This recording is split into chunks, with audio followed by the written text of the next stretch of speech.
एक मित्र ने पूछा है कि विचार मुक्त हम कैसे हों। इसी से मिलते जुलते 2-3 सवाल और हैं, मैं इकट्ठे ही उनका जवाब दे रहा हूं। जैसे ही आपने सोचा कि विचार मुक्त होना है, आपने तय कर लिया कि विचारों से आपकी शत्रुता है, दुश्मनी है, उनको खत्म करना है। जैसे ही आपने यह द्वेष भाव अपनाया, एक लड़ाई शुरू हो गई, एक अंतर संघर्ष, इनर कॉन्फ्लिक्ट। आप अपने ही भीतर लड़ने लगे। ये आपका ही मन है जिसमें विचार चल रहे हैं, और ये आपका ही मन का दूसरा हिस्सा जो कह रहा है कि विचार नहीं होना चाहिए। इस संघर्ष में कोई कैसे जीतेगा?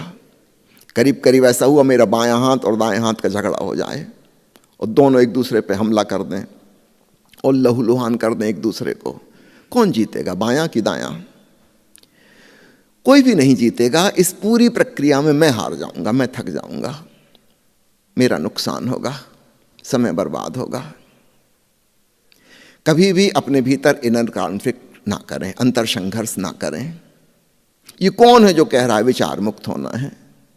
यह भी मन ही है, और विचार कहाँ चल रहे हैं? वो भी मन में चल रहे हैं।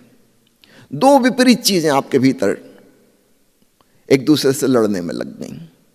आपका समय और आपकी शक्ति बर्बाद होगी और कुछ नहीं होगा, और बहुत निराशा हाथ लगेगी कि जो लक्ष्य मैंने साधा था वो नहीं हो पाया। इस भूल में कभी ना पड़ो। निर्विचार की अवस्था साधी नहीं जा सकती, वो ध्यान का परिणाम है। ध्यान यानी होश, अवेयरनेस, समग्रतापूर्वक जीना, अत्यंत जागरूकतापूर्वक अपने कर्मों को करना। आपको अगर कुछ करना है तो ये करो। अभी आप मुझे सुन रहे हो तो परिपूर्ण होश के साथ, टोटलिटी के साथ सुनो। जब आप चल रहे हो खूब खूब सजग होकर चलो, सिर्फ चलने के प्रति आपका होश हो। जब आप स्नान कर रहे हो, कृपया करके स्नान का मजा लो। Be totally there.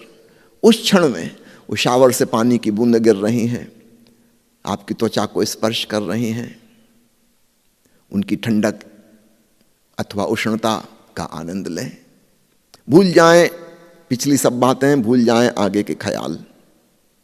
न भूत न भविष्य, वर्तमान का यह क्षण, ये स्नान ही सब कुछ हो जाए। आप पाएंगे आपका स्नान भी एक ध्यान बन गया। आप चाय पी रहे हैं कि भोजन कर रहे हैं, पूर्णता से भोजन करें। डिवाइडेड नहीं, स्प्लिट नहीं, खंड खंड में बटे हुए नहीं, बिल्कुल अखंड होके। आपने सन्यासियों का एक नाम सुना होगा अक्सर, स्वामी अखंडानंद। बड़ा प्यारा नाम है। जो व्यक्ति अखंड हो गया वही आनंद में हो सकता है, वही अपना स्वामी, अपना मालिक हो सकता है। सामान्य व्यक्ति खंड खंड में टूटा टूटा है, उसके भीतर कई हिस्से हैं, वो सब आपस में एक दूसरे के प्रति संघर्ष में, लड़ाई में पड़े हैं। जो भी करो परिपूर्ण होशपूर्वक करो, इसको साधो। निर्विचारता इसका परिणाम है, उसको हम सीधा नहीं साध सकते। ये करीब करीब ऐसा है, कोई किसान कहे कि मैं भूसा उगाने की बहुत कोशिश कर रहा हूं, भूसा बोया था, खाद पानी डाला, कुछ होता ही नहीं, कुछ आता ही नहीं। क्या भूसा बोने से भूसा आएगा? नहीं। भूसा एक बाई प्रोडक्ट है।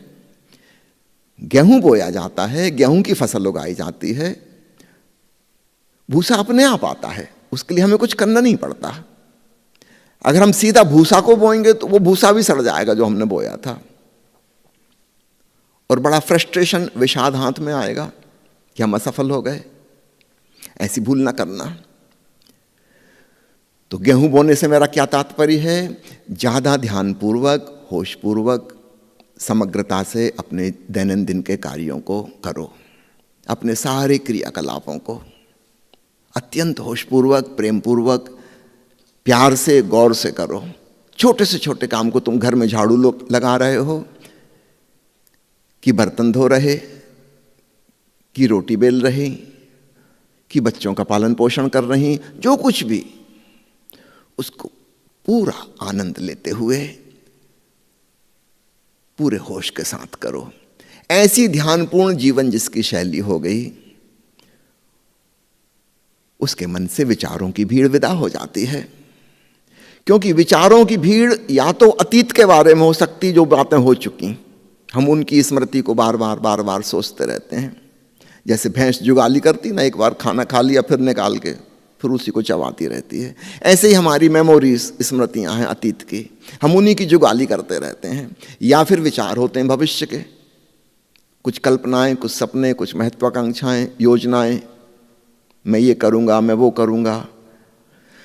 जो व्यक्ति वर्तमान के क्षण में आ गया, अगर वो चाय पीते हुए चाय पी रहा है, बस उसकी खुशबू, उसके स्वाद का मजा ले रहा है, तो विचार की इसमें कहां जरूरत है? विचार तो तब आएगा जब आप कल वाली चाय से तुलना करने लगे, या आप भविष्य की कोई योजना बनाने लगे कि चाय ऐसी नहीं होनी चाहिए, वैसी होनी चाहिए, इसमें दूध कम है, शक्कर ज़्यादा हो गई है, और बेहतर चाय होनी चाहिए, इसमें इलायची की खुशबू होती तो और अच्छा होता। तब आप विचार लग। लेकिन जब आप विचार कर रहे हो तब आप इस चाय से चूक गए। आपने क्रियाकांड स्वरूप चाय गुटकी निकल गए, आपको कुछ पता नहीं चला उसका, आपने उसका मजा नहीं लिया। अपने प्रत्येक कर्म को हम पूजा बना सकते हैं। वर्क बिकम्स वर्शिप, अगर हम उसमें ध्यान जोड़ दें, होश जोड़ दें।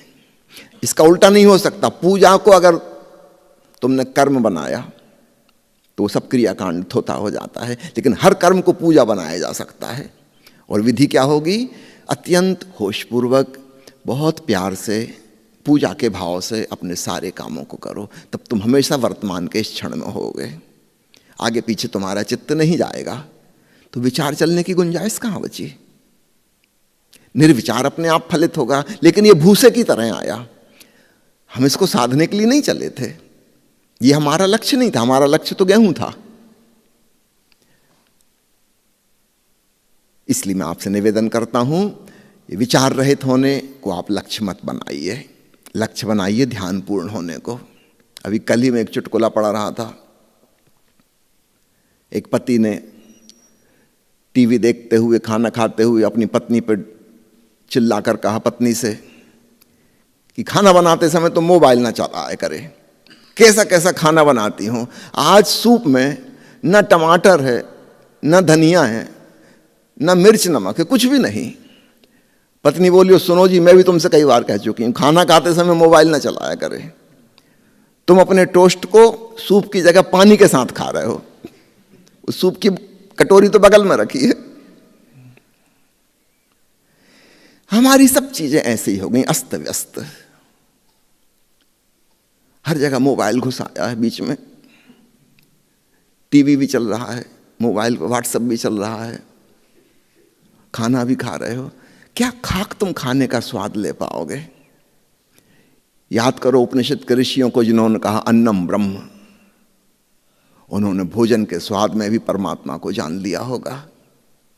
लेकिन उसके लिए तो बड़ी समग्रता के साथ, होश के साथ, प्यार के साथ, पूजा भाव के साथ ऐसे भोग लगाना जैसे तुम परमात्मा को भोग लगा रहे हो।